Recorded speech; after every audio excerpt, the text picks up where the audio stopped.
Good evening, ladies and gentlemen. Welcome to Reference Point. I'm your host, Dave Kocharhook. And tonight, we're here for another opportunity to speak with Dr. Michael Pern, our friendly organizational psychologist. He was on our show recently, and we talked about quite a few things that deal with the culture of a company and some of the things that impact it.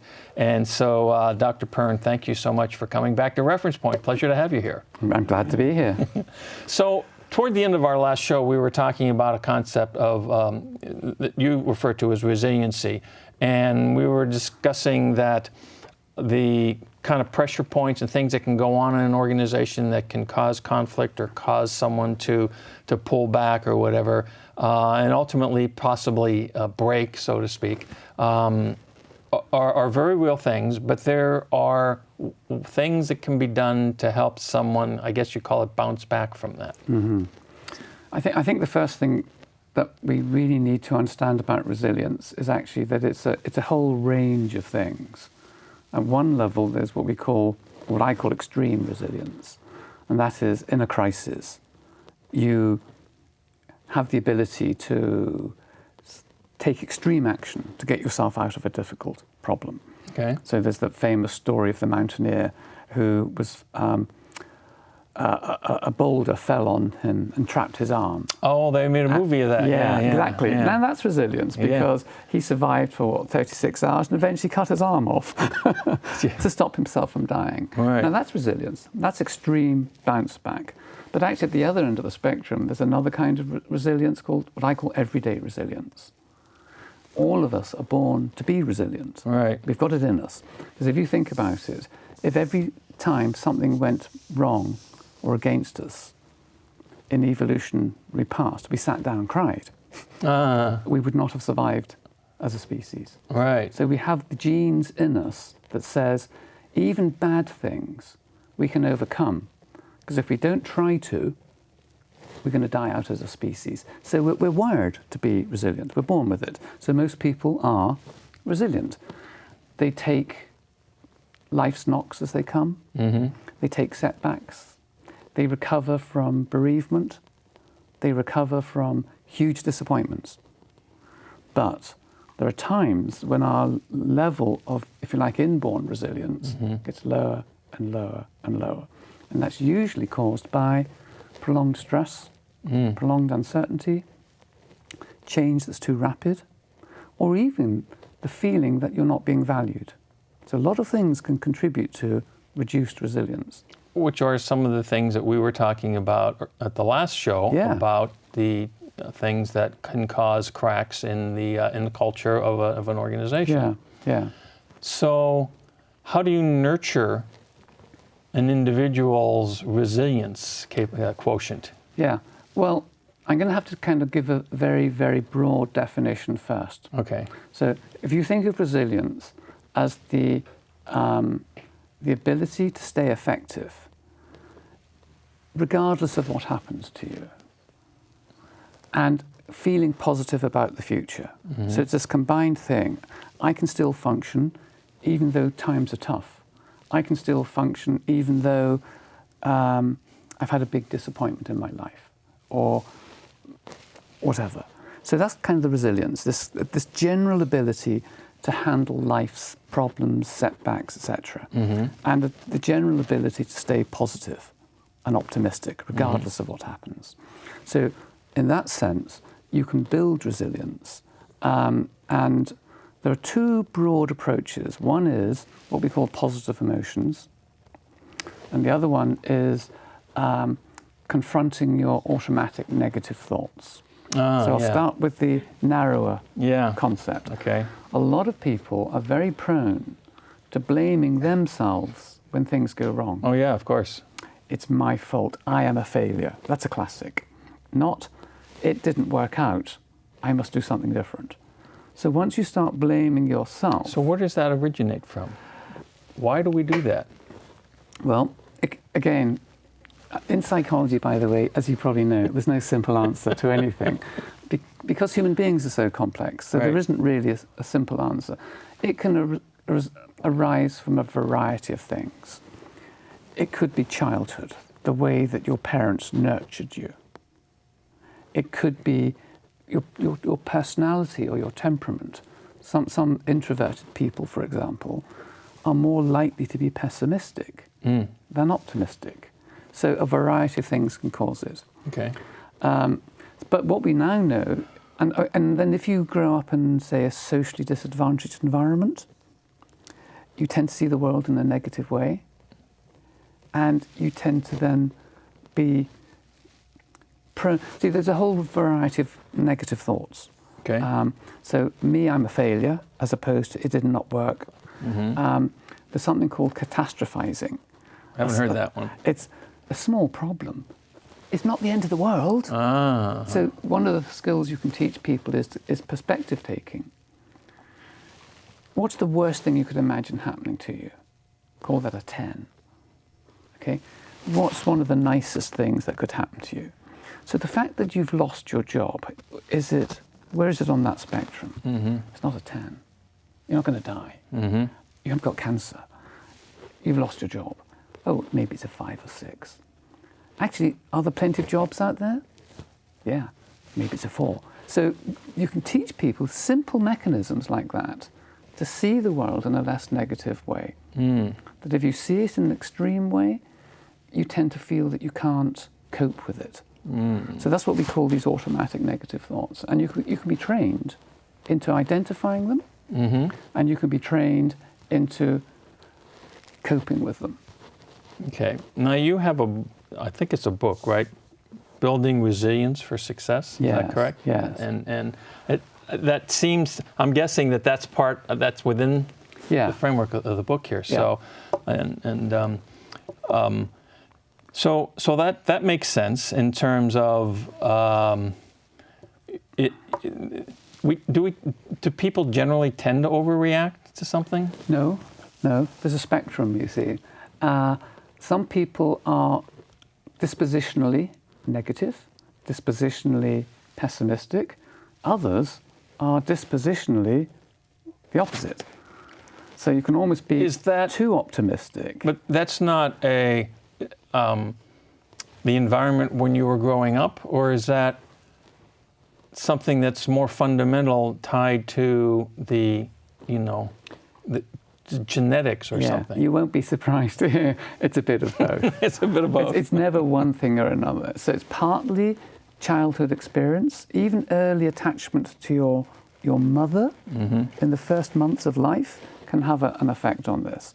But can I bring the conversation back to positive emotions? Sure, because I said there are broadly 2 approaches to raising resilience. And then I'd like to go to the point about if your life feels integrated, that the various components that contribute to your well-being are sort of in balance, you naturally have high resilience. It kind of buffers you against the harmful effects of stress. It protects you from overreacting to negative things when they happen. So it kind of makes you a bigger, stronger person. Okay. So that's what I call the integrated approach. All right. But positive emotions are things like laughter, joy, love, compassion, gratitude. And they've only been studied seriously in psychology for the last 10 or 15 years. Oh, really? Most of psychology's research was on the negative emotions. Oh, yes, of course. Fear, anxiety, depression. So psychology was very good at knowing what was wrong with you and getting you to recover. But the absence of anxiety, the absence of stress, doesn't make you happy. So there was a kind of revolution that occurred in psychology about 10 or 15, maybe 15, getting on for 20 years now. And 90% of research was on the negatives, what's wrong with people. Now, a lot of new research is on what makes people flourish, what makes them well, what makes them happy. And one of the things that they've focused on is positive emotions. Okay. And they've actually discovered there's a critical ratio of the amount of positive emotion you have in your life. It could be love, gratitude, all the things I mentioned earlier, as a ratio to the negative emotions in your life. Okay. So it's okay to be angry. It's okay to be anxious, fearful, if it's balanced by a sufficient amount of the positive emotions. And it kind of makes sense, doesn't it? Sure. And so some researchers say it's like almost a 3-to-1 ratio. You need to have 3 times as much gratitude, love, affection, humor, awe in your life as the negative emotions, and you are stronger for it. That makes you resilient. Okay. And so that's why these positive emotions, and there's a research center in UC Berkeley called the Greater Good Science Center, and they've been investigating the effects of gratitude on people's well-being and their resilience. And these positive emotions, they do exactly what I say. It buffers you against the harmful effects of stress. It makes you bounce back quicker from stress. And they have all these physiological measures that measure stress. I think it's great to hear you say that the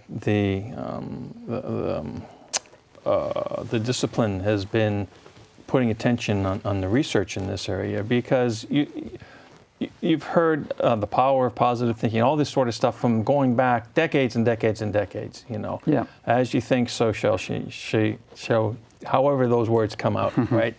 And so, but it's interesting that we're now doing some specific measurable research that validates all those concepts that are actually ancient concepts. Well, they are and they're not. Don't forget, I'm a psychologist. There's no simple answer. I have my Bachelor of Science degree in psychology, so I understand. So positive thinking, of course it's a good thing, because it's definitely better than negative thinking and pessimistic thinking. But what we now know is positive thinking isn't enough. Right. So you need to think positively, but without hard work, graft, perseverance and passion, which they call grit, you're not going to achieve anything. Sure. So those people who think it's just a matter of thinking positively, no, it's not that at all. There has to be action that's taken and stuff like that. There's been an intuitive truth behind it for a long time. Right. Now the science can show us why it works. Very cool. Very interesting. I want to remind our viewers that if they have any additional questions about what we're talking about here, and we're getting into some real interesting things, so I suspect you might have a few questions, send them into info@referencepointtv.com, and I'll get them to Dr. Pern, and we'll get those questions answered for you. All right, so we talked about the two, and then you talked about the integrated, and so let's go there now, because that triggered a thought or two in my mind, and I'd like to explore that a little bit further. So the idea of integrating the various components of your life in such a way that it kind of makes you feel better and stronger is the approach to resilience building that I use. Okay. And basically it's quite simple. At the very minimum, there are what I call the biological foundations. If you're not eating well, you're not sleeping well, and you are not getting enough physical activity, it's going to be harder for you to be resilient.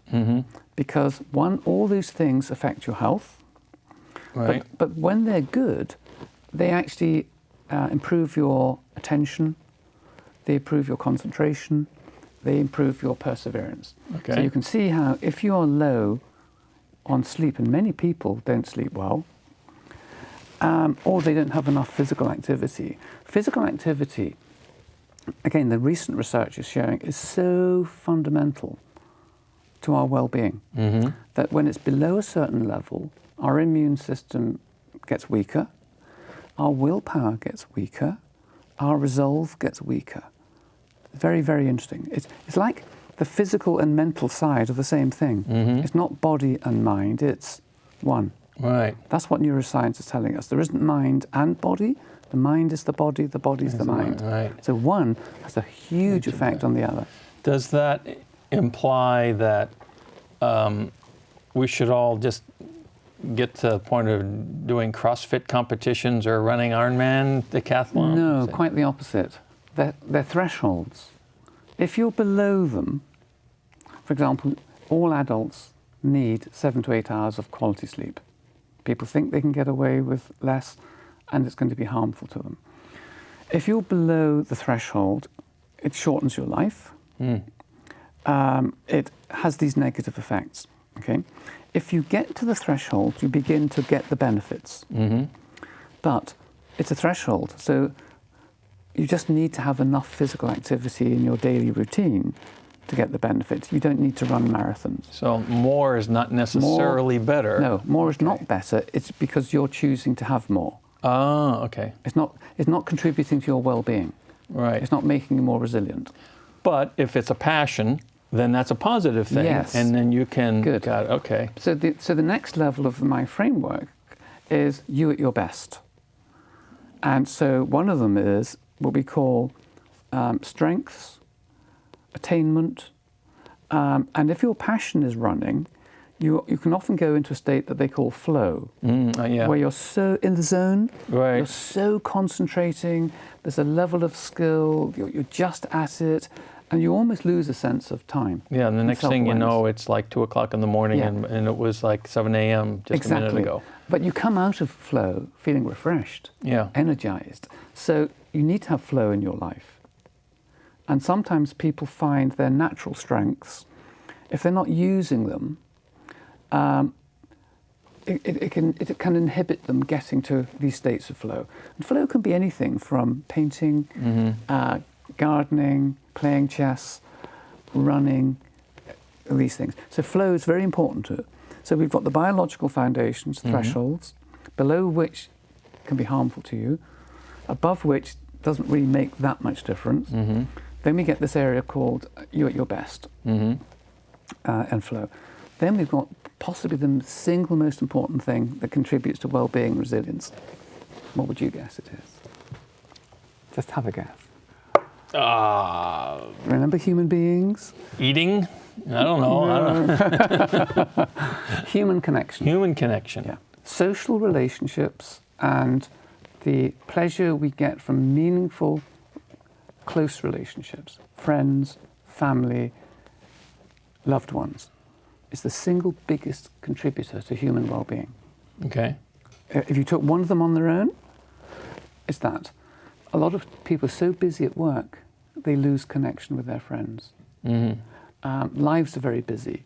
So making time for your friends, making sure you have people that you can confide in and who will listen to you, is very important. Final category then, positive emotions. Before you go to that one, is that hard to come by? That kind of connectivity to others? It can be. It can be. A lot of people, for example, in the early stages of their career, work very, very, very hard, very, very long hours, and they begin to lose connection with their friends. Other people, though, come what may, have always got time for their friends. And I had the very interesting example of a senior executive who ran extremely important pharmaceutical manufacturing plant, and they made almost billions of dollars worth of product. And she was a very stressed person, very hard work, very driven, and she'd lost. We did this work on resilience, and she took this point about connection, and she realised that one of her closest friends, that person's friend's mother, had died, and she didn't know about it for months after, and that shocked her. So she came up with this very neat idea, which is a result of the workshop that we were doing. She said the first person that she will ring from her car on her commute back from the factory to her home will always be a friend. I thought that was so clever. That's cool. Because you'd always have business calls. Yes. So the first call will always be to a friend. And she said it was like magic. I followed up months later with her. She said it was one of the best simple things I've ever done. I talk to my friends, I talk to my family, even for a few minutes, but I do it every day. Right. And she sort of restarted reconnecting. But that's the pressure of modern life. Her job was so demanding. There were so many issues on her plate that when she got into the car, she was always making business calls and hadn't realised she was kind of disconnecting from her friends. Interesting. Okay. So the other category was positive emotions, which we talked about earlier. Right. But above it, sitting on top, is meaning and purpose. Okay. A lot of people feel their lives are empty. A lot of people don't know where they're going with their lives. And one of the best ways to kind of rebuild your connection and is to get a sense of meaning and purpose.